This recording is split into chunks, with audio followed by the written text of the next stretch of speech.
Good afternoon, everyone, to all of you who are with us in the room and to everyone who is joining us on Zoom. I am Namita Wahi. I'm a senior fellow here and director of the Land Rights Initiative. And on behalf of the Land Rights Initiative, I welcome all of you to this Land Rights Initiative speaker series on legal history. In November this year, we will be celebrating the 10th anniversary of the Land Rights Initiative. And to mark this milestone year, we are organizing a series of events to showcase the length and breadth of our work. The first in this series of events is our legal history speaker series, which we are launching today. And I'm truly delighted to welcome Professor Mou Banerjee to the Center for Policy Research, to LRI, and amongst us. Professor Banerjee is Assistant Professor of History at University of Wisconsin-Madison, and I will give her introduction in a moment. But first, about this series. I think it is perhaps fitting that we are launching this series today as the month of June dies, and we usher in the month of July, when, as you all know, the new criminal codes passed by Parliament in December 2023 will come into force. Now, the project of repealing colonial laws was something that this government started in 2019 when it set up, for example, the Criminal Law Reforms Committee. And the ostensible objective behind the repeal and replacement of these very important laws, that is the Indian Penal Code, the Criminal Procedure Code, and the Evidence Acts, as stated by the Home Minister, was that we are decolonizing our minds and all knowledge and ourselves. But the question that comes up when we talk about decolonizing knowledge is how much do we actually know about the colonial laws that have governed our lives in the past, many of which continue to govern our lives today. So those of you who are familiar with the work of the Land Rights Initiative, it's very nice to see familiar faces in the room, will know that we launched our Mapping Indian Land Laws website, which is available to all at landlawsofindia.org in December 2021. And that was over Zoom. We were in the midst of COVID. And then we went on to launch the mobile version of the website in September 2022 at the CPR Dialogues. And the purpose behind this project, as we have imagined it, was essentially to, this is the first interactive exploratory archive of all land laws in India as central land laws, as well as laws of 8 states. And currently on the website, we have about 500 land laws. As we worked on this project, all of these are active laws. So these are all original laws. 150 of these laws that are still in force are actually colonial laws. And 350 are laws that have been enacted post the adoption of the Constitution in 1950. 28 of these laws have to deal with inheritance of land and property.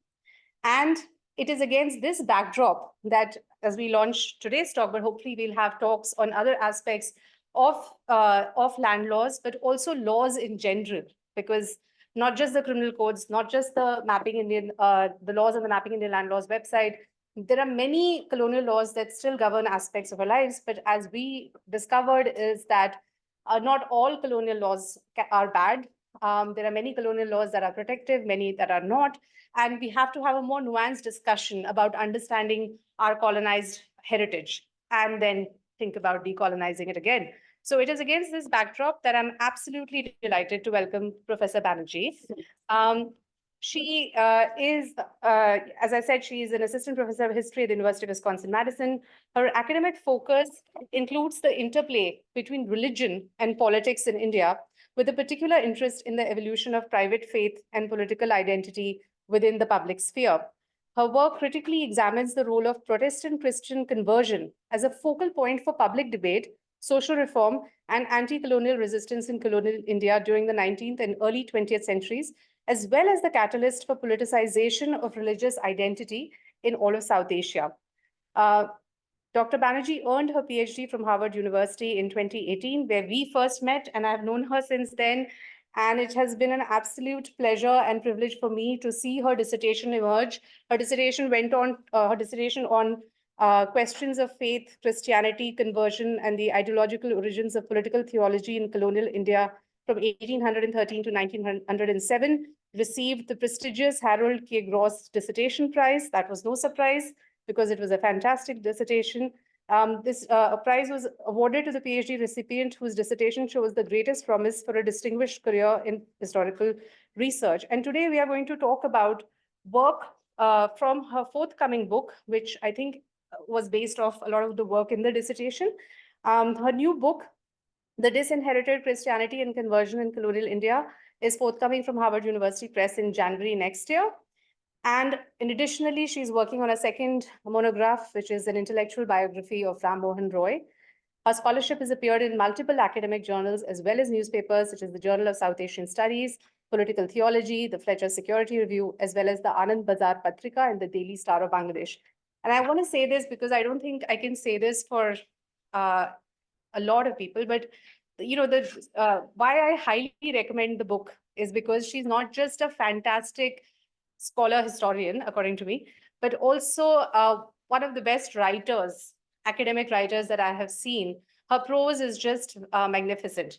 So with that introduction, without further ado, I turn over the floor to Mo.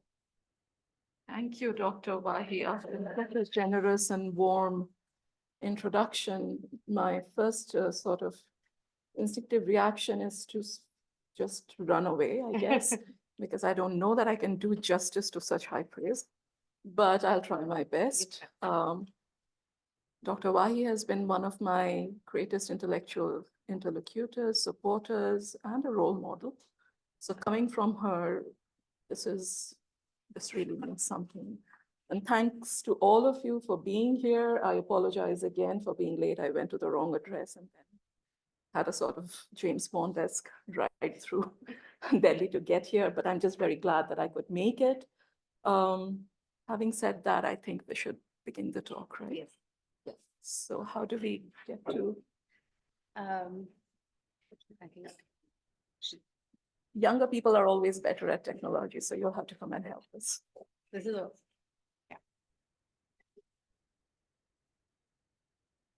And Namita will tell me once it's 30 minutes, so Yes. I know to wrap.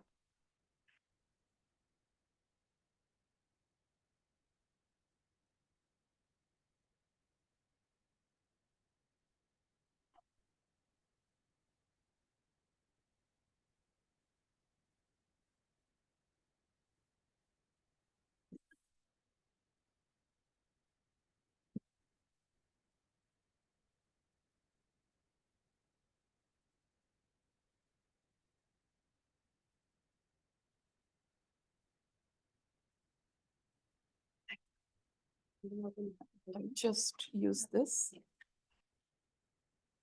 So I'm here to talk about Christian conversion, Anglo-Indian law, and the question of disinherition or loss of inheritance in 19th century in Bengal. You might ask me why Bengal, why it's important, and the answer, of course, very easy one is Calcutta is the capital of the British Empire at this point. For the period that I will be talking about, the Calcutta Supreme Court, which after 1864 becomes the Calcutta High Court, is the most prestigious seat of legal contest in the country. And whatever happens in Calcutta, of course, has certain kinds of ramification for the rest of the country. So there are a few components of my talk today. I'm going to talk very, very briefly about each of these components because Dr. Wahi has told me that I have about 30 minutes, so it's going to be very quick. But if you have any questions, we'll have a Q&A, and I will be very happy to answer any of your questions in detail at that point. So at first, I'm going to talk about Bengal Christian evangelism and conversions, what the context is, how it happens. Then I'm going to talk about the text on which Hindu inheritance in Bengal was predicated. This was a medieval Bengali text called the Daibhaga, written by a man called Jimut Bahan. And we will see how this text essentially sort of becomes the ground for contest about what would happen if someone had a change of faith, essentially if someone converted from one religion to another in Bengal, right? Then I'll talk about the Lex Loci Act. A lot has been written about the Lex Loci, the law of the land. It emerges out of a provision in the Bengal Code of 1832 and is finalized in 1850. But essentially, the part of the Lex Loci that I'm really interested in is where it is used as a safeguard for Christian converts against the threat of disinheritance, right? every story is a story about human beings. When I'm talking about the law, I'm interested in a story about human beings, about families. So from the Lex Loci, the Christian conversions which start happening at this particular point in Bengal sort of take up speed in the decades of 1830s and 1840s. This is a very enduring memory that you find in the work of a lot of Bengali authors, including someone called Kaliprashanna Singho, who was the first Bengali translator of the Mahabharata into Bengali. But he also wrote a book called the Hutom Patar Noksha, the map of the night owl, which is essentially all the gossip about contemporary Calcutta that you could hope for, right? And the worst kind of gossip, actually. So one of the things he talks about is the so-called Christiani Hujuk, or the conversion fad.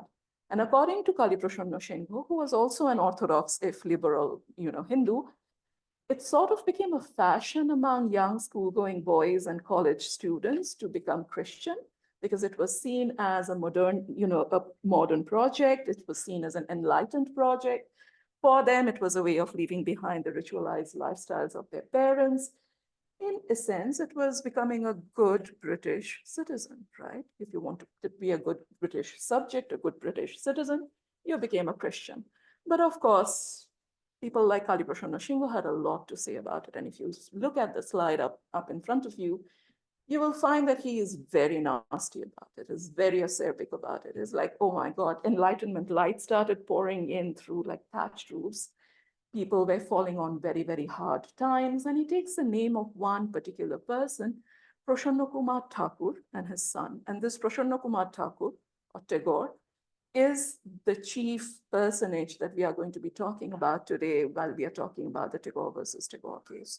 As you can already see from the Hutom Patar Noksha, some were disinherited, some repented, and some fell into really, really hard times, which essentially means that the idea of disinherition, once you were disobedient to your parents' wishes, once you went outside the fold, disinherition was also becoming fairly common. And this would then become the locus of a particular kind of conversation in Calcutta.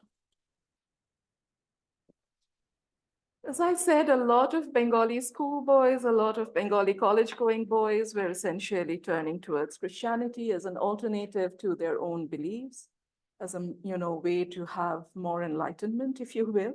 And one of the people who was central to this controversy was this man called Alexander Duff. He was a Scottish missionary. He came to Calcutta in 1830 after 2 shipwrecks. According to him, the only thing he managed to save was one Bible. How that Bible remained dry is a good question. I have no answers. And after 30 years in Bengal, that is what happened to him in 1663, right before he retired. So, when you read Charlotte Bronte or Jane Austen and you read about how Calcutta is a terrible place, this is what Calcutta did to people in 30 years' time. Anyway, why is Alexander Duff so important to this story as well? Because he sets up a school, which later becomes a Scottish Church College in Calcutta. And also, he is the target of a lot of commentators, including Kaliprashanna Singho and others, who start talking about the ways in which the missionaries' contaminating presence essentially was entering into the very private sphere, the households of Bengali elite, of Bengali men and women, right? Next, please. If you go to this man called Ishwar Gupta, again, a huge gossip monger, but also seen as Bankim Chandra Chatterjee's spiritual guru, this is the kind of poetry he's writing about Alexander Duff. And you can almost see like the shiver of something very perverse being hinted at there, right? The love tub of Duff, the kind of ways in which the children are going to the exact opposite of love, as in they should love their parents, right? But instead they love Alexander Duff, right? And the fact that the missionary is sort of almost waiting like a tiger, like for its prey, it's preying upon the Indian schoolboys, it's preying upon Indians, college-going boys, turning them away from the path of what is right, what is good, essentially creating an absolute panic in colonial Calcutta. And there is some justification to this panic as well. It's not merely based on, paranoia. There are numbers to be considered here, and this is from a source known as Converts from Government and Missionary Schools. The statistics that it represents is taken from around 1847-48, but it was published in 1852 by the Baptist Mission Press of Calcutta. If you take a look again, you find that there are multiple missionary-led schools in the city, and there are multiple conversions that have happened over the last 10 years, that is between late 1830s to the 1840s. And again, if you remember the level of literacy in Calcutta, in Bengal at this point of time, 107 boys converting within a 10-year period might seem like a small number to you and me. It was a huge number in that period of time, right? So on one hand, schoolboys are being disobedient. On the other hand, they have to learn English because after 1835 in Macaulay, there is no prospect of a job if you do not know English. And then parents are in a bind. They don't know whether to keep their children home, to send them away, right? So you start having all of these meetings. The Orthodox Hindus, led by a man called Radhakanta Dev, who was the grandson of Nobukrishna Dev, Clive's Munshi, right, 1757, essentially is the head of the Orthodox Hindu elite. He chairs at least two of these meetings. One happens in 1847, which is here. Another happens in around 1851, 52. But if you see, again, it sort of rounds out to what young children, young boys are allowed to do or not allowed to do. For many of them, the question is, well, don't teach them English then. But then someone, of course, has a moment of clarity and stands up and says, well, if English does not lead to heaven, it certainly leads to wealth. And you have to kind of decide whether you want heaven or you want wealth. And then with that, you have to also take the risk of whether or not your child is going to convert. And then if your child does convert, what are you going to do? Especially, if that is an only child. But even if it's not an only child, if it's a son, and that son falls out of the fold and is no longer allowed to carry out any of the religious rites of an Orthodox Hindu family, it's a stain on the honor and the caste standing of the entire family. So you see, religion merely does not have a public, problem here. Religion has a private problem. Religion has a cosmological problem. If your child is a convert, your own future of going to heaven is in question. So it's an unsolvable problem at this point, right? Again, just as you are having all of these, meetings, anti-missionary meetings, and everybody is involved in it, from Radhakanta Dev to Debendranath Tagore, who is Rabindranath's father, and the person who sets up the Brahmo Samaj. Again, people tend to forget this when we talk about the liberal tradition in Bengal, but a lot of these reformatory figures had very, very strong ideas about where the reform should happen and how far that reform should go. Reform was to happen inside, right? Reform could not happen if your child went and became a Christian. I apologize for the Bengali tract here. If some of you can read it, fine, but I'll just tell you, this is what is known as a printed Vyavastha, which is like the alternate of a fatwa, of a Muslim fatwa. What is a Vyavastha? It's essentially you go to a Hindu Pandit and you ask them, if my child has become Christian, is there any way in which we can bring them back into the fold? The question is, how did the child become Christian? Did they eat something? Did they go and eat beef? Did they go to a missionary's house and have a huge baptism in front of everybody in Calcutta, who and who? Did they take a ship and cross the black waters, the Kala Pani? Depending on how you went outside the fold, the money required, the rituals required would differ. So this is one of those Vyavasthas that you can find in the vernacular tracts in the British Library. Essentially, it begins with those questions. How did your child become a Christian, right? Problem is, even if all of this is being discussed, even if the Calcutta Bengalis are very happy that there are ways in which you can bring a child back, even if it is going to require a lot of money, the people in Madras and the people in Bombay are like, Bengali Hindus have no caste anyway. We are not going to listen to whatever they are saying. So again, even if it is a problem, the solution is very, very complicated because Hindus from different parts of India are also sort of dealing with this question in many different ways. Since we are talking about Bengal, I'll sort of keep myself to Bengal at this point. And it's not merely Bengalis who are writing about it, because then it becomes a one-sided evidence, right? Even people like Alexander Duff are talking about it.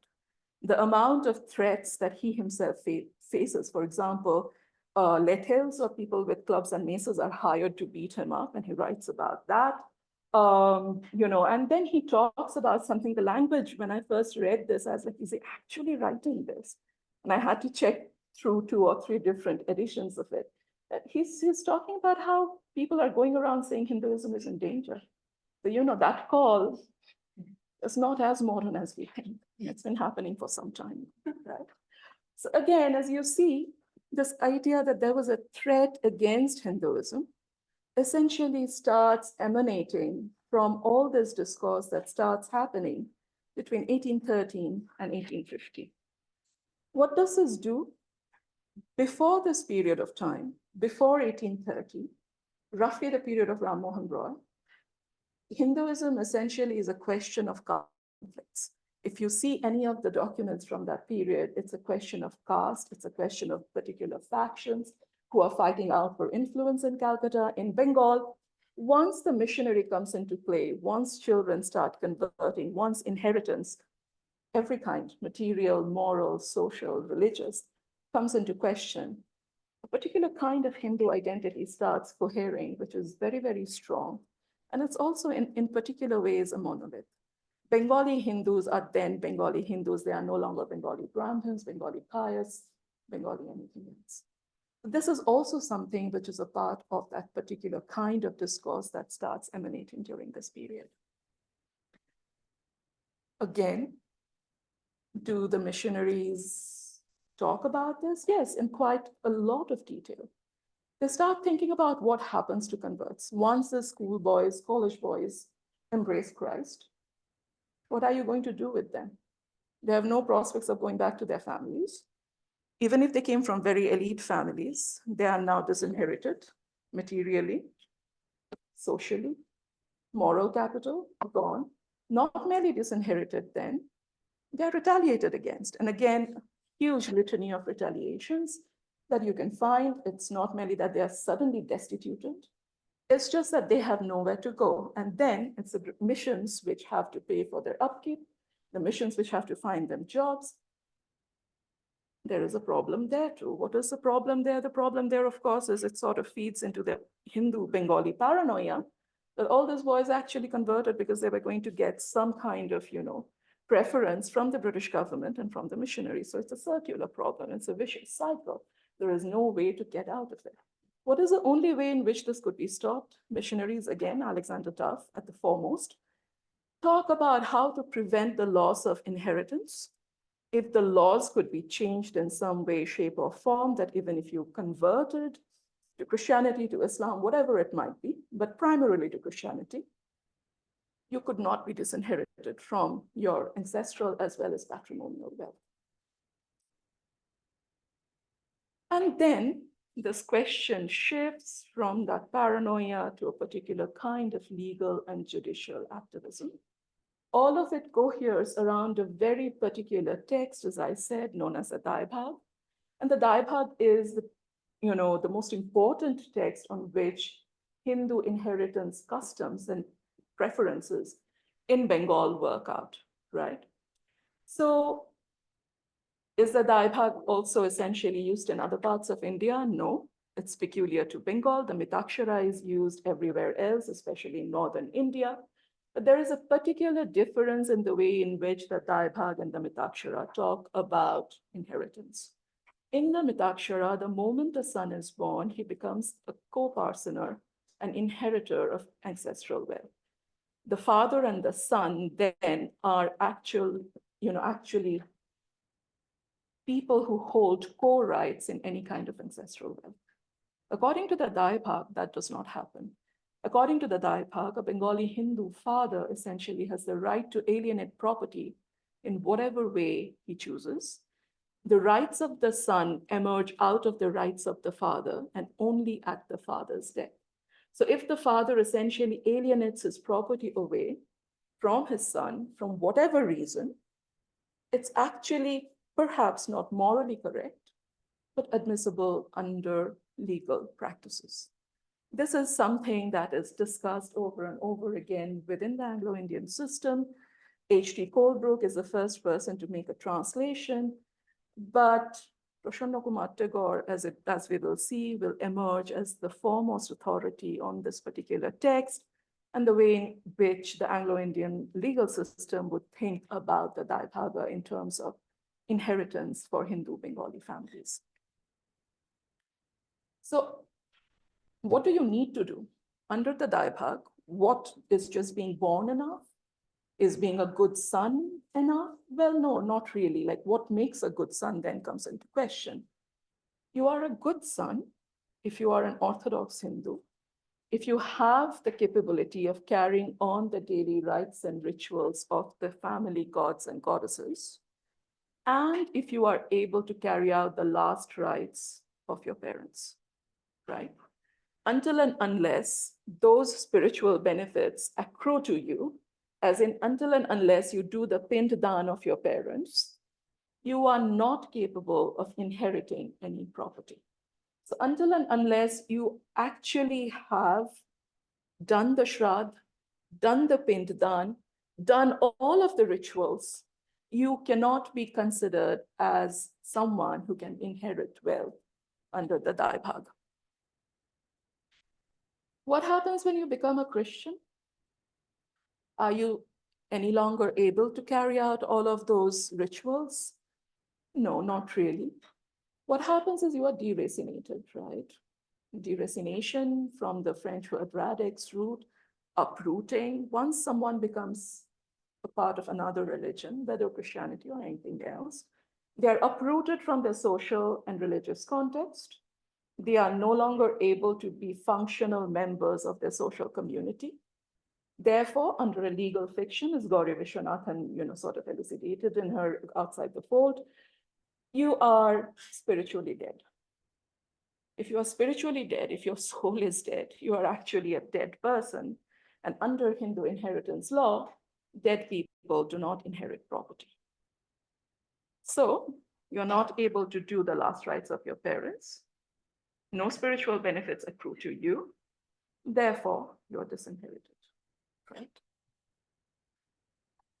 All of this, the missionaries want to put an end to. Between 1831 and 1850, there are multiple kinds of missionary-led activities towards reformation of the law. That happens in 1850 with the Lex Loci, as you can see. It very clearly says, even if you change your religion, you cannot be deprived of your ancestral properties to which you would have been entitled. This is seen as a great legal safeguard for anyone who converts to another religion. Christian converts in Bengal especially are very heartened by this move, but this brings forward a huge amount of backlash from Hindus and Muslims in the wider Bengal province. And this essentially starts happening by 1850-51. By 1853, there is a huge petition, more than 8,500 signatures, which at that point of time essentially means anybody, the who's who of the entire province, which is presented in the British Parliament. The same thing is said. The same thing is said. This essentially is against the rights of people to have any spiritual benefits. It essentially is a strike against the very heart of what it means to be Hindu, right? The other thing that is said is, of course, Christians are doing this. Like if they were true Christians, if they had converted because they had felt a spiritual need, why should they care about property? Obviously, if they care about property, they are not good Christians. So again, that circular reason that if you were converting, it was because of something other than spiritual reasons.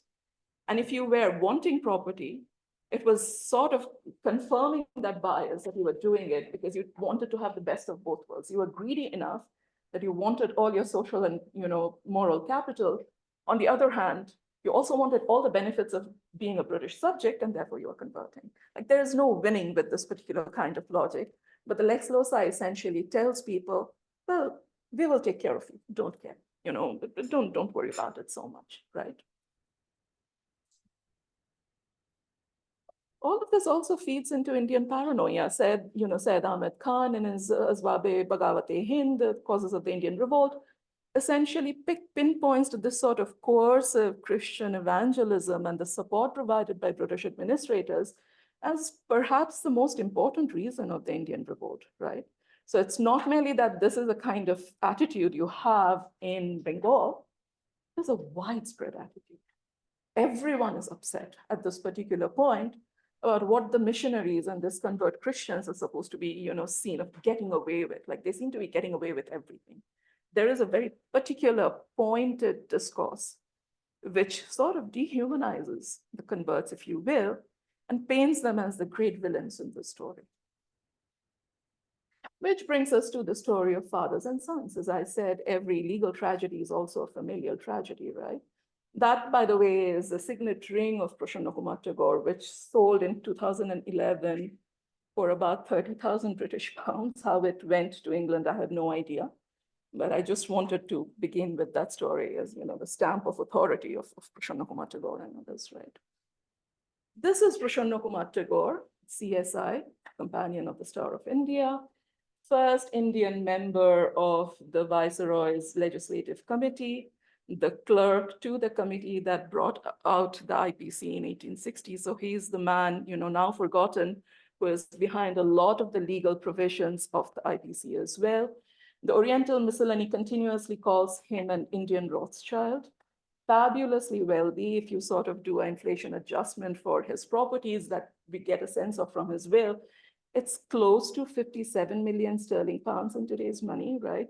He was getting 10,000 pounds every year just out of his legal services. He was a practicing lawyer, especially sort of specializing in inheritance. And again, just as a matter of comparison, Mr. Darcy's annual income in Pride and Prejudice, anyone remembers? 30,000 pounds? 10,000. Okay. His annual income is about 40,000. Wow. So it sort of gives you a sense of the absolutely splendid wealth of this family and of, the renown of this man, which is more or less now forgotten. His only son, Gyanendra Mohan Tagore, at whose birth all of Calcutta essentially got gold coins passed out to them, who's also the first Indian barrister, by the way, converts to Christianity in 1851. His father tells him, please don't convert. As long as you have your private wishes, but don't convert publicly, I'm going to give you 1,000 pounds every month for your upkeep. The son converts nonetheless. And his father essentially says, I'm never going to see your face again. Very common dialogue of all Indian fathers, I guess. And in 1868, when he dies, it seems as if he kept his word. He has one sentence about his son. He says, he shall have nothing whatsoever under this my will. That is a great Tagore will case. But how did this man actually make this happen? We know the Lex Loci is present.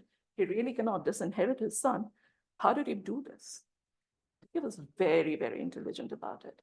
And we get all of this story from a British politician called G.J. Thomson, who came to India twice. He writes like this 37-page letter to his own daughter. And there is a section on Prasanna Kumar Tagore and his son, which is called, if you look there, The Disinherited, which is the name of the book, which is the name of the chapter out of which I'm giving the talk today. Essentially, he disinherits his son, and that is the identity that the son bears for the rest of his life, right? What does he do with this disinheritance? Who does he give all this money to? He gives all this money to the oldest son of his oldest brother, this man, Jyotindra Mohan Tagore, or Maharaja Jyotindra Mohan Tagore, who was at one point of time a member of the Legislative Assembly, just like his uncle, a great patron of music and theater, a great patron of the Bengali playwright Michael Muthusudan Dotto, member of the British Landholders Association. He gives his fabulous wealth to this nephew and is like, yeah, I don't want to see my son's face. This is, if you read, this is the page of the will of Prasanna Kumar Tagore, the circled part in red. That is the sentence which says, I will leave nothing to my son, nothing whatsoever under this my will, right? So what is the relationship between Prasanna Kumar and Daibhag, and how does he use the Daibhag essentially to disinherit his child? He is a great scholar on the Daibhag. He devises a table of succession, which essentially says, from the father to the son, if the son is disinherited, how does it go to other sons? If all the sons are disinherited, how does it go to the next person? to the next person, to the next person. It was like a handy table that if there was a court case going on, someone could just essentially see, check everything and be like, oh, all of these provisions are not working. So the money goes to, whatever nephew on the maternal or the paternal side and figure it out. It is his understanding of the Daibhag which essentially stands supreme for at least 50 years. It is this table that every single lawyer, British or Indian, uses when they are working on any kind of inheritance law in Bengal, right? And this is a man who essentially is, how can I do this? How can I disinherit my child?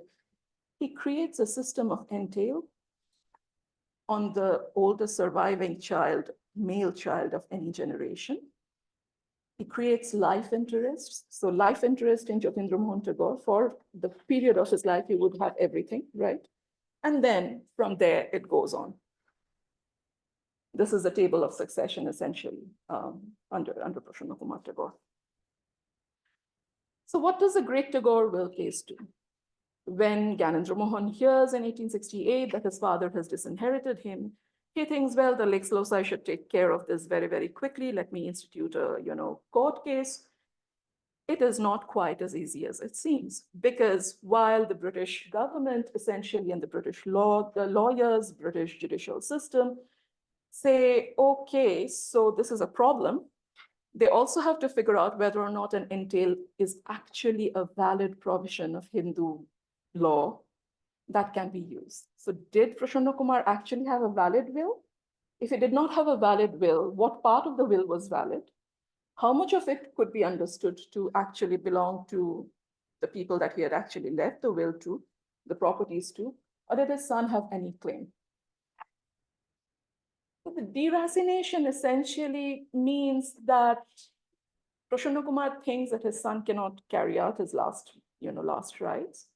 His nephew can, therefore it should go to the nephew, but it should go to the nephew only for the period of his own life.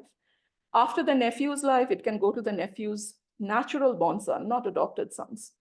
Then from the nephew's natural born son, it can go to the natural born son of the nephew's son. So adopted children are left out of the line. Only natural born children are allowed. All of these are provisions that are not allowed under Hindu law. You cannot have entail. Adopted children and natural children have equal rights under Hindu law at this point of time. You cannot elide away your maternal grandchildren's right to property. Again, what Prasanna Kumar does is create this legal puzzle. And I'm fairly certain that he does this with all knowledge, right? So that it goes, all of you know about Bleak House, Jarndyce versus Jarndyce. Yes. Property, legal cases can go on for centuries. Prasanna Kumar's property has only sort of been resolved 6 years ago.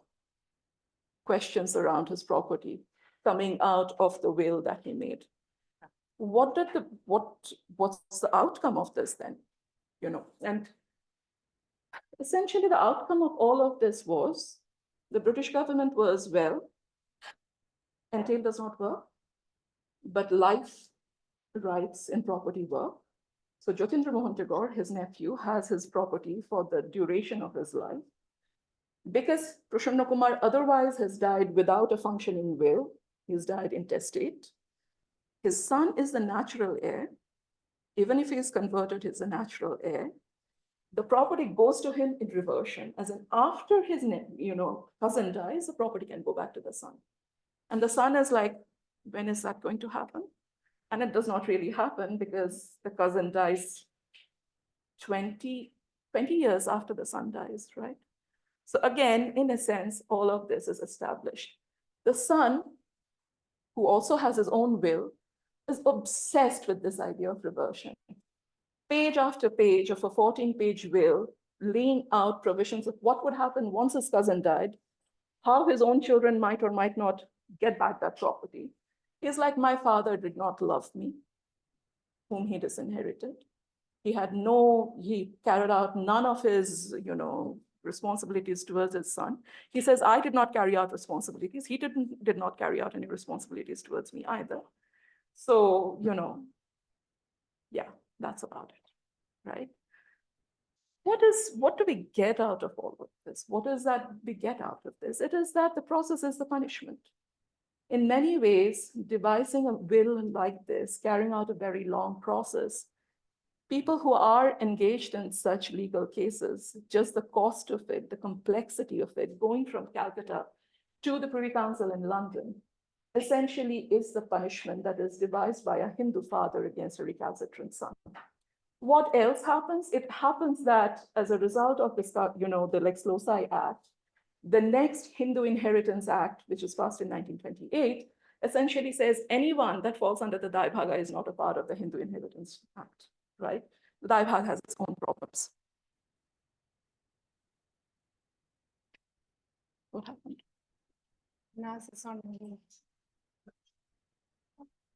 We had a good run, I think. So, is it the next slide after this? No, this is the only one. no, the next slide. Yeah, no, not moving.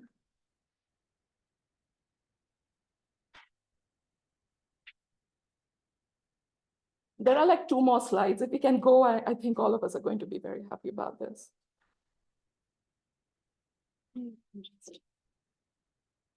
You know what? I'm just going to finish. Yes. Is that okay with all of you? Yeah. Yeah. So what I was going to talk about next is identity of Christian converts. If you go through the entire Tagore versus Tagore, which is, about 140 pages or so of legal case, you do not find Canon Rammohan Tagore being referred to as a Christian convert even once.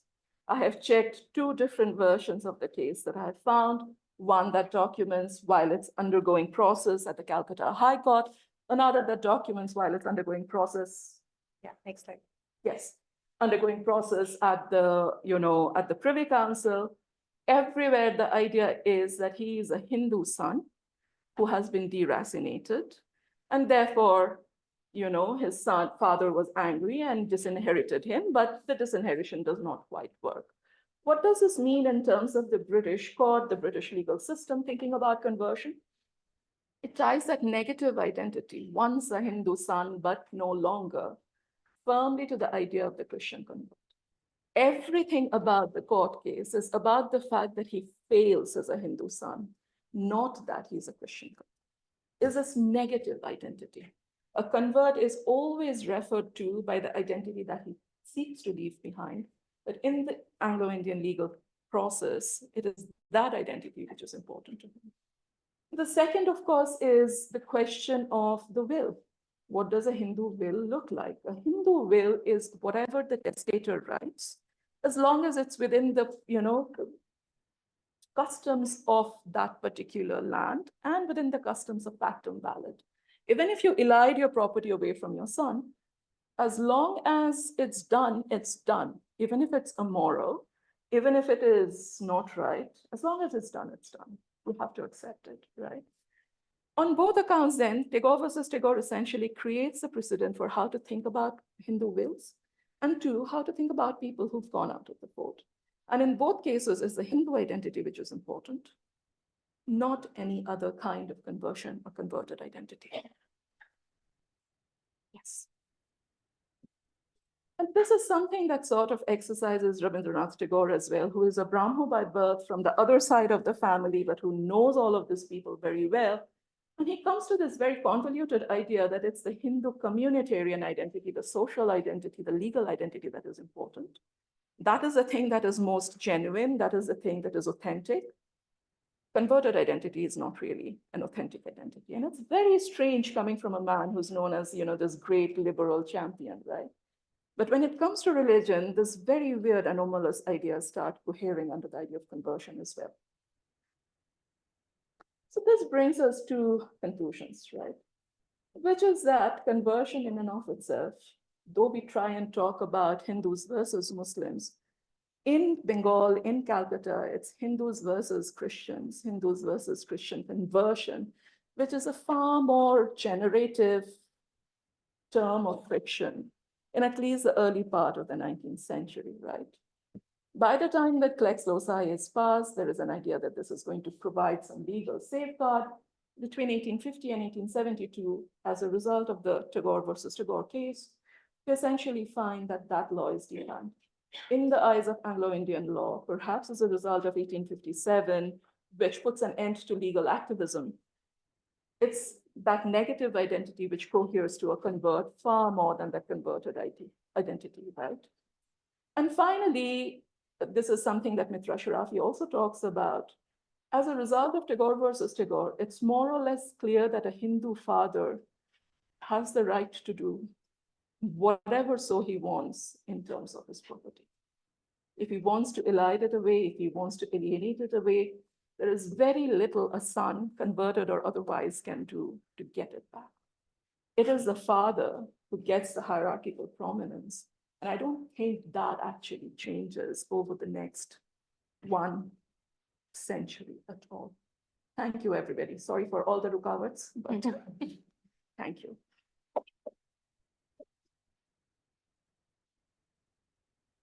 Thank you, Mo, for that very stirring talk. So I think I propose this, that even though we are technically supposed to stop at 5, because we've had a few interruptions, we can go a few minutes over. People need to leave, they should feel free to do so, but so that we have enough time for a discussion. I think I'll just open it up to audience questions at this point. Can we also see the questions in Zoom? But we can start with people in the room.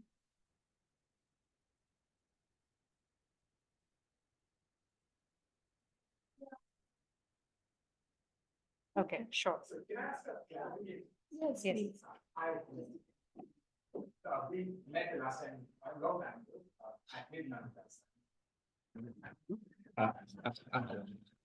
time. Teacher.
This creates a problem here. So if at any point of time, life interests mean, for example, Jyotindra Mohan essentially dies and his inheritor is not born, does this mean that the will falls out, right? There, the inheritance does not happen.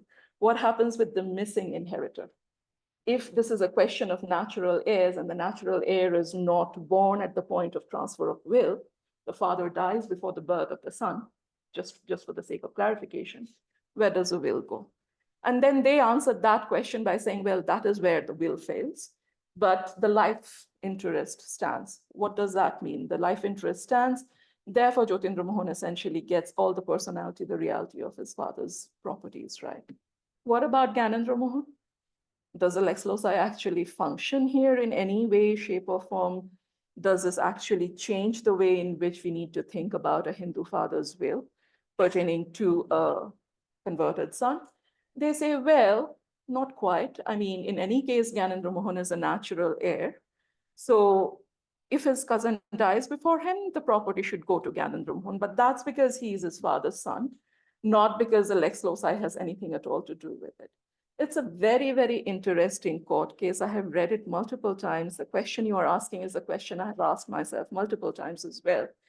It seems the Lex Loci really, really does not, take any kind of center stage. It is more about what creates a proper Hindu will, what are the terms under which a particular Hindu will can be executed, and what are the ways in which newfangled ideas like entail or life interests, or even trusts, essentially work within the purview of a Hindu will.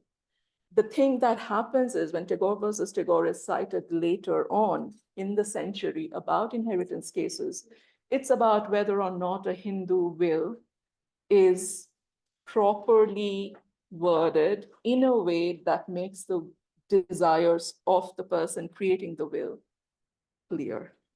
That's all the Privy Council says. What it also then essentially means is for a son like Gyanendra Mohan, is the idea that he is his father's son and a failed Hindu son, not a convert. That is the issue. That's my reading, at least. Yeah. Follow up question. It's the same question. And so, and this is more or less, and I get what you're saying fully, right? But it's juxtaposing the Rayabad system with statutory law. Yes. There's no way, in the way that we've understood and the way that it is taught law, that this personal law system can, from what the legislature says. Right? So That is what happens here. So in practice, that is what happens here. And then it sort of becomes a question of legal opinion within particular legal contexts, that the statutory law is superseded by the way in which the custom of the land works. And the custom of the land trumps the law of the land. The Lex Loci is superseded by the Daibhag and the conditions of the Daibhag, especially the conditions of the Daibhag, as Prasanna Kumar Tagore himself elucidates. This is a very anomalous situation. The man who dies creates a ways in which you understand the Daibhag. And then his understanding is used to understand his very strange will. And then it's said that the statutory law, the Lex Loci is completely defanged because we have to give primacy to this man's understanding. And we have to understand his will according to the way in which he thought about this particular text. I don't know that anyone else has written about this. If someone else reads it and writes it, I'll be very happy.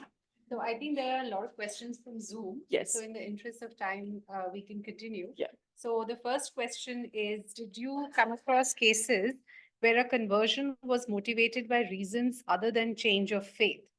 In your research, does genuineness of religious conversion come to be tested before courts? I haven't at all. And that might be a gap in my research. I don't think so, but the understanding of conversion by those communities from which the conversion is happening is in Hindu and Muslims. There, the understanding is that there is no genuineness. The problem with this particular question and this particular kind of, problem is converts are just essentially wiped out, erased of any kind of records whatsoever. You find them only in gaps and absences. So for example, Gyanendra Mohan Tagore, in the genealogy of the Tagore family, there's one sentence, he converted to Christianity, that's about it.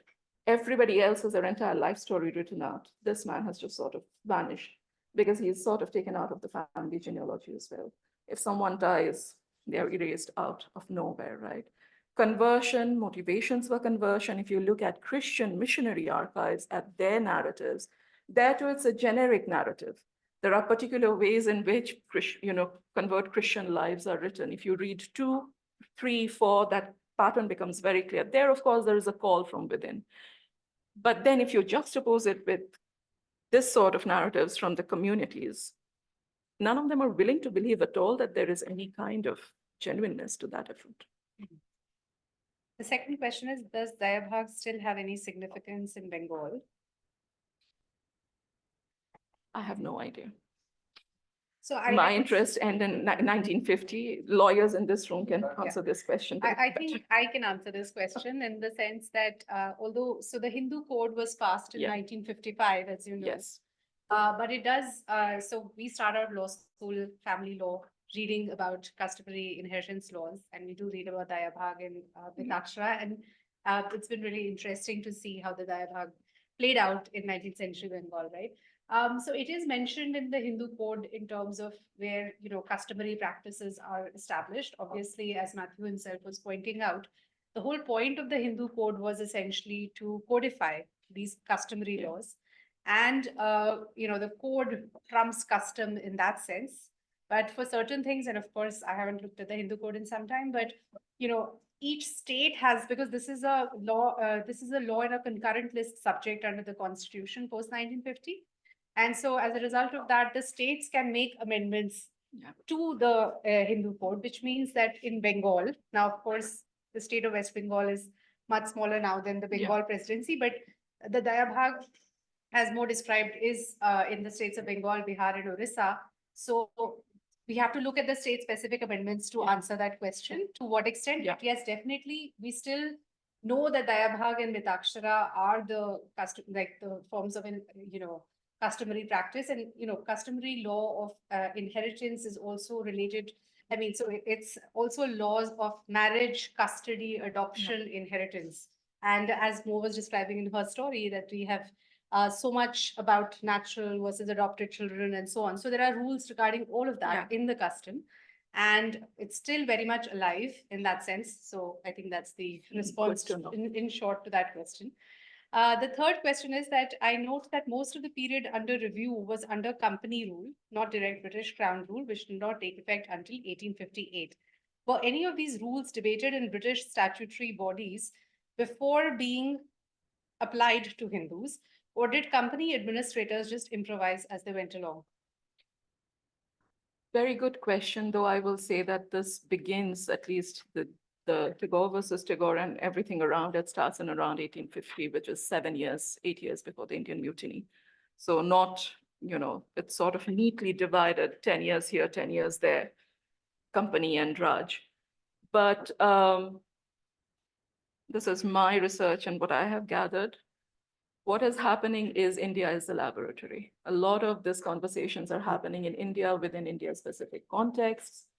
If they go up to Britain, it's after there is a controversy in India, and then it needs to be decided in the Privy Council, or petitions like the one that I mentioned brought in front of the British Parliament, but it's a much more truncated discussion than what is happening within India itself.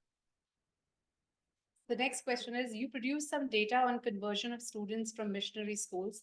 How was this data collected? Is there similar data on conversions to other religions? I haven't found any data about conversion to other religions. How was this data collected? This was collected by Alexander Duff himself, which essentially meant that they were tracking baptisms that were taking place in any of the churches within Calcutta, and essentially figuring out how many students from what castes, what religions were converting. In this case, it's Hindus to Christianity. That is where we get the number of 107 for a period of about 10 years. Thank you. So there are a few more questions from the Zoom participants, but I was wondering if there were some in the room, so we can take some from the room and then go back to the Zoom participants. Professor Shyam Babu. Thank you, very fascinating talk. You talked about missionary narratives and also Hindu community narratives. Are there any narratives by the converted? How they justify their conversion and also demanding inheritance? There are two short-lived pamphlets written by Rammohan Roy himself, the son who converts, right?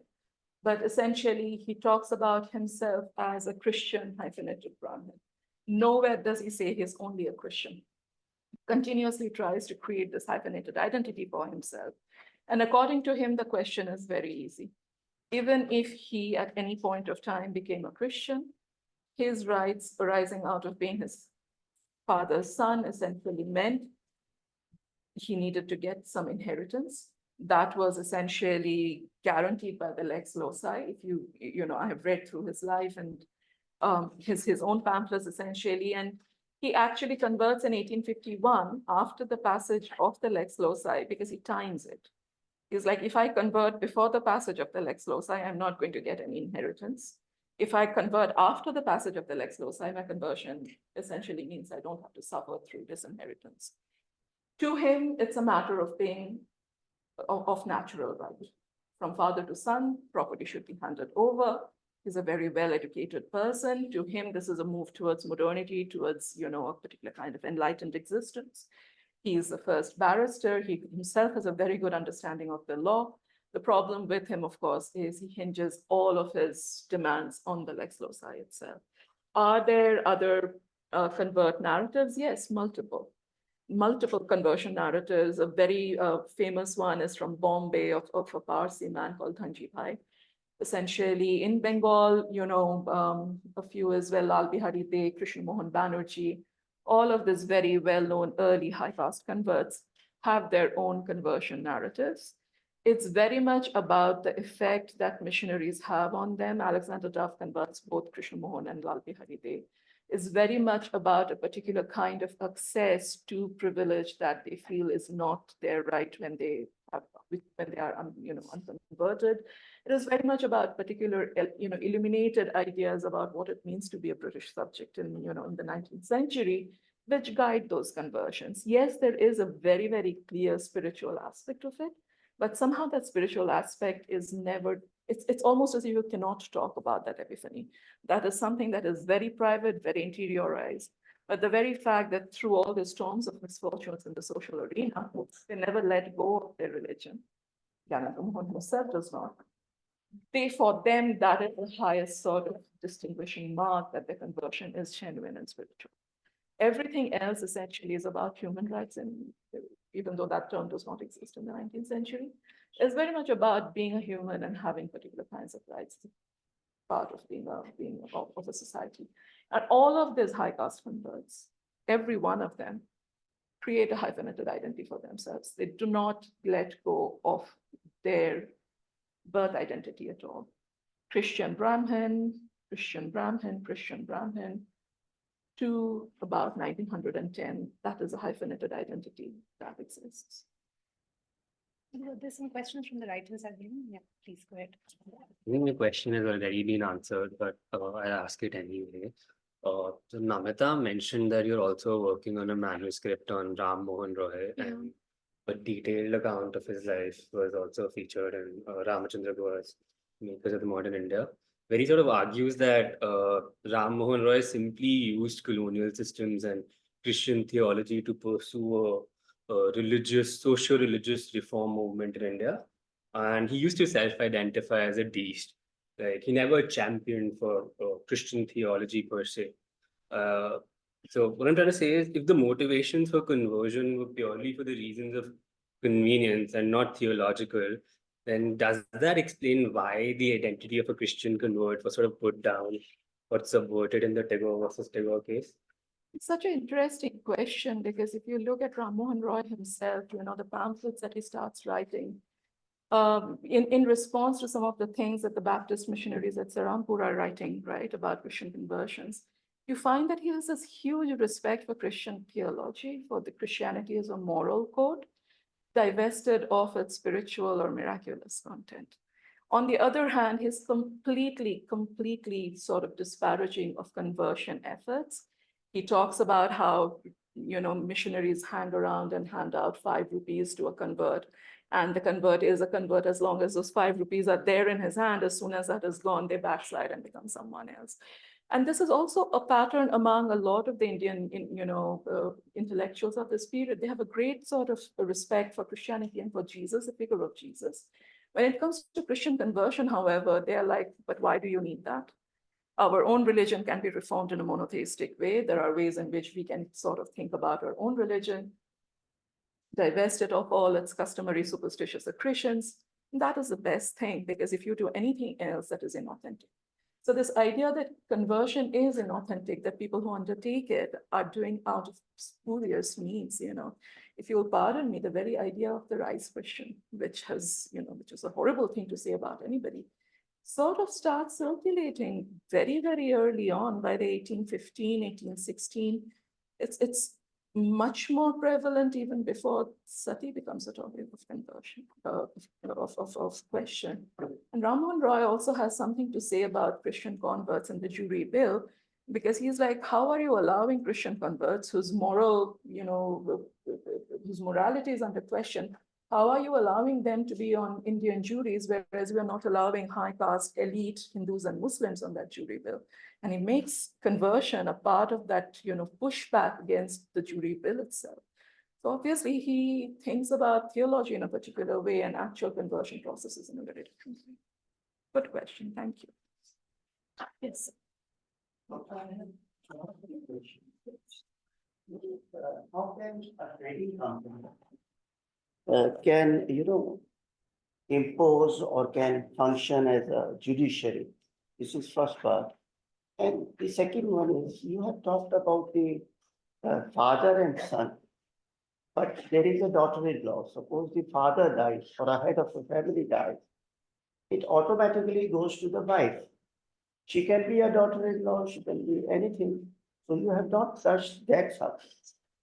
And the third question I want to ask you is that how far, and you know, this is a very short period in the history, and how far the Christianity has grown up from a small figure to big churches, and what was the and you have not talked about the caste system, because the lower caste in India had they were ostracized by our people, so they naturally have to lean on to the Christianity because they got money or something like that, of employment.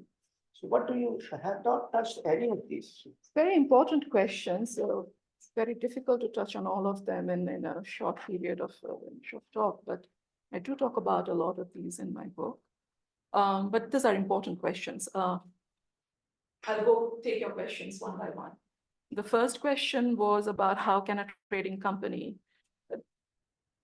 These are conversations that are happening in the British Parliament by the 1780s. How can a joint stock company, how is the company a state, right?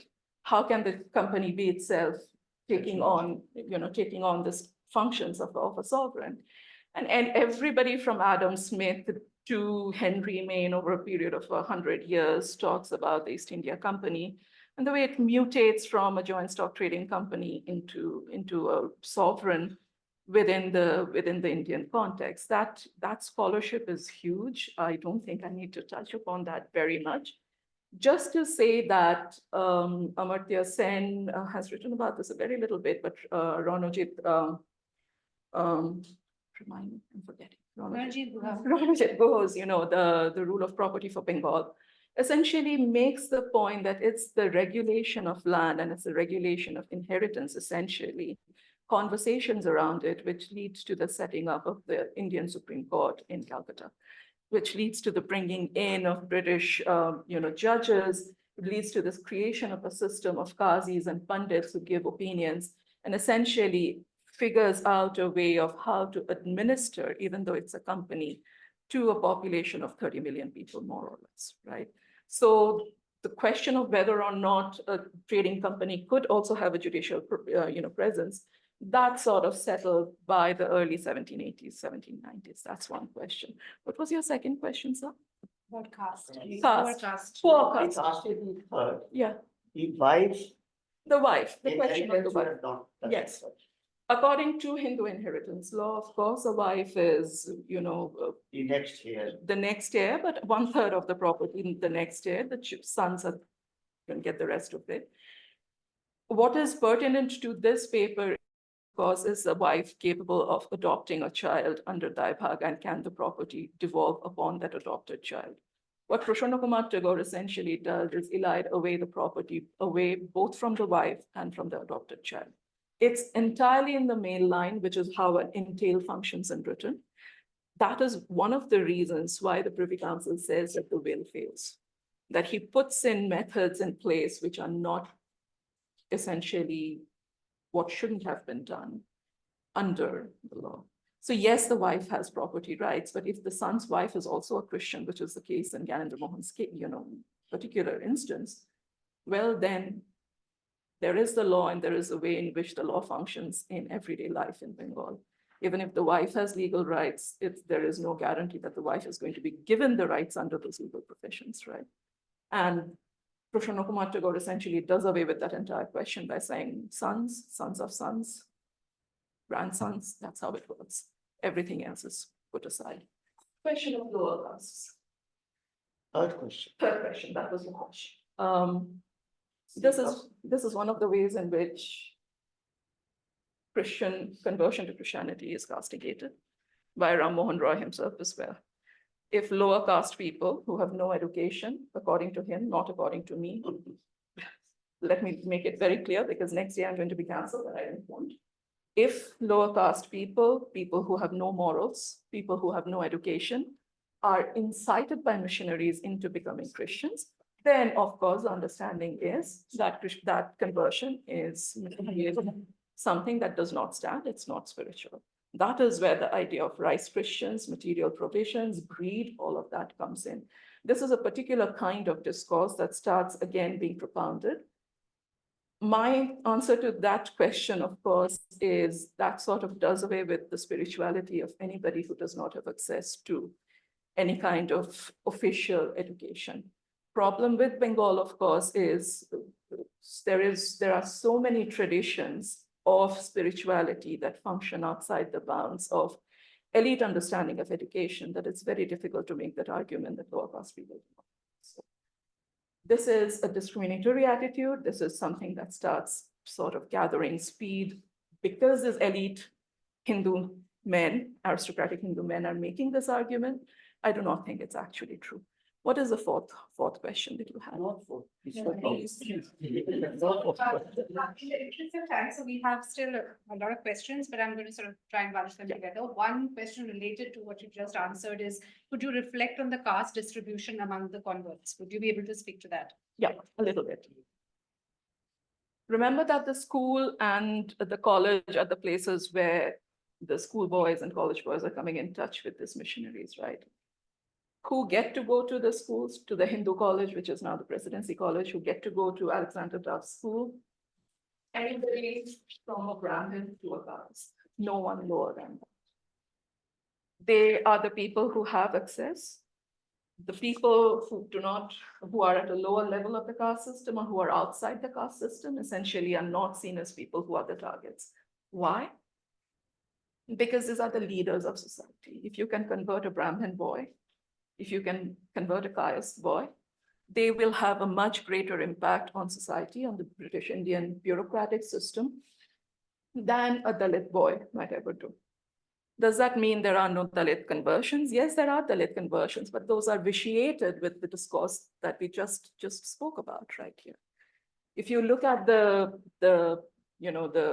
107 converts, you will find most of them are Brahmins, a few are Kayasts, a few are Vaishyas. There are very few Dalits. I didn't find any Dalits in that list. So this question is, I find something extremely contradictory. If I make a will about my money, it should be according to my wishes, should it not? Not the perceived entitlements of various claimants because of the accident of birth.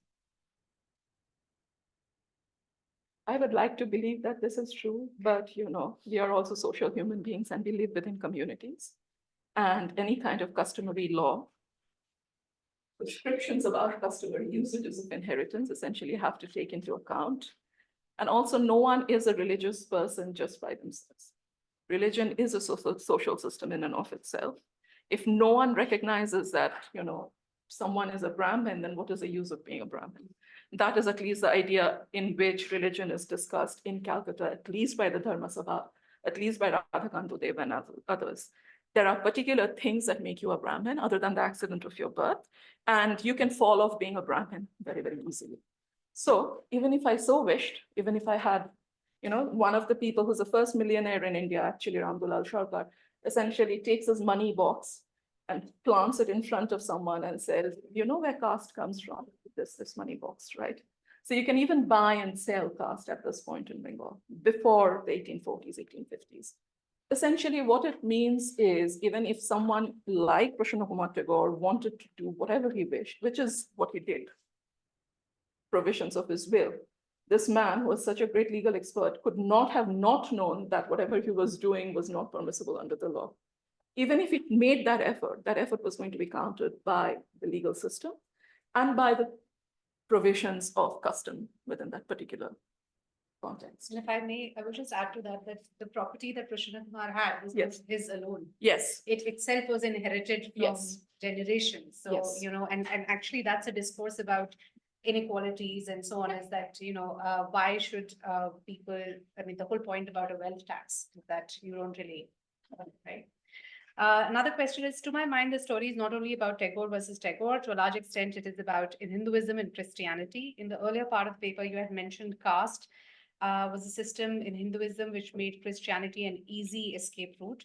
The little materials that we have on this, like LB Day's writings on this theme, does not give this impression. Any comments?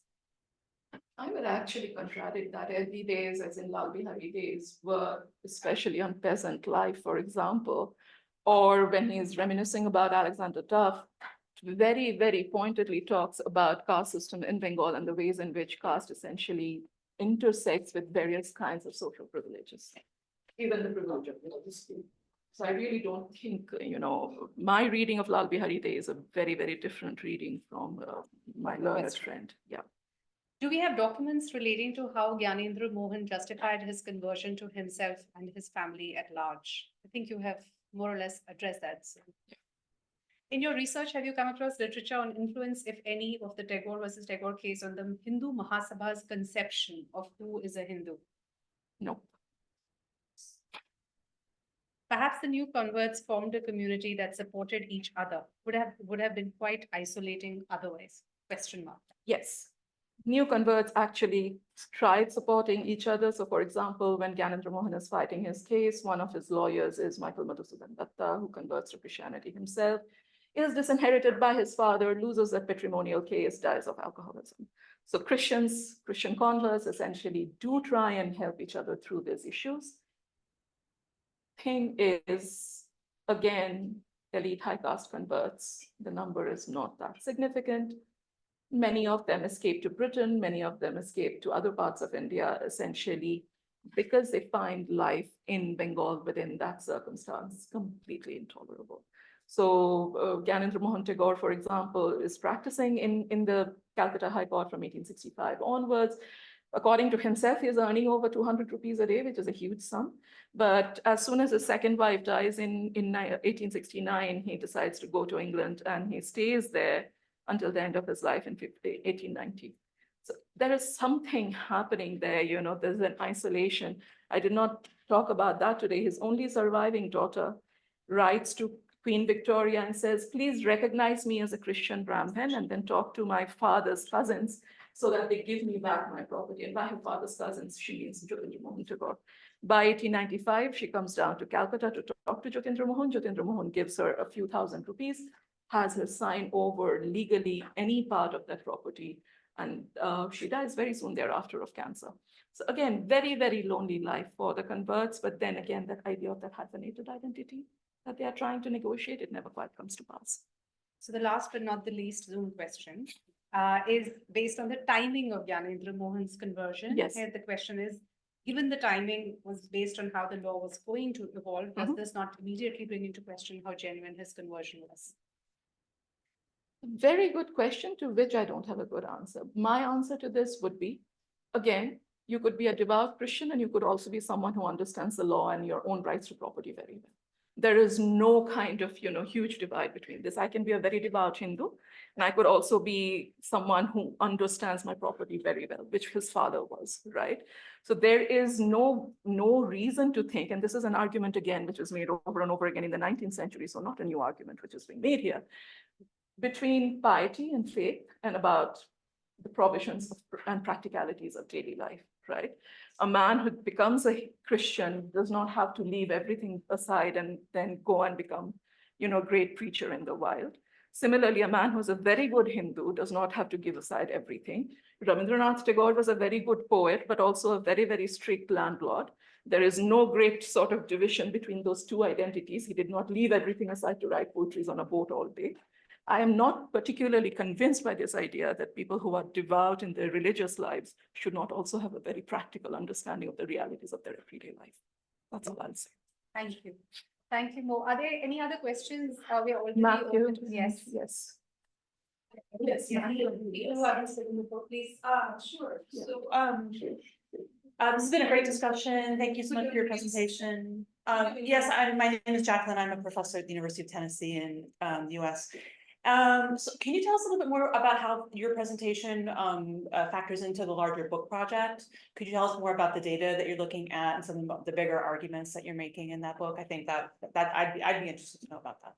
Thanks. What a question. Just collect the last question. Matthew, you had another one? And you can choose. I actually had this presentation.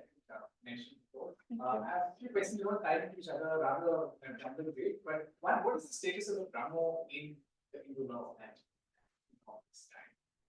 Related to that, what is the word that is used for conversion? So I Dharmantarito. So it's like that rush kind of thing. That's the Dharmprasht is someone who's gone away from religion. Yeah. Dharmantarito is someone who's changed religion. One is more pejorative than the other. Right, and then, question is speaks to this hyphenated identity problem. And there are other cases of this period, there's the Abraham case, there's The Abraham versus Abraham case, which Chandramalapalli writes about, yes. Yes, so Chandramalapalli. There's also the Aga Khan case. Yes. Cases in which communities, like Muslim communities following Hindu law, or Abraham case, one of the parties was Yes. arguing that international law would be applied. Yes. Now, I was wondering whether Gyanendra Mohan, using his hyphenated status, did he resort to legal arguments of that kind? That, he could say that I could well perform the pindan of my father or perform the Shraddha rituals of my He father. never makes that up. Ah. Very interesting. His ideas about being a Christian Brahmin start appearing from around 1875, 1878. Starts becoming very clear during the 1885 land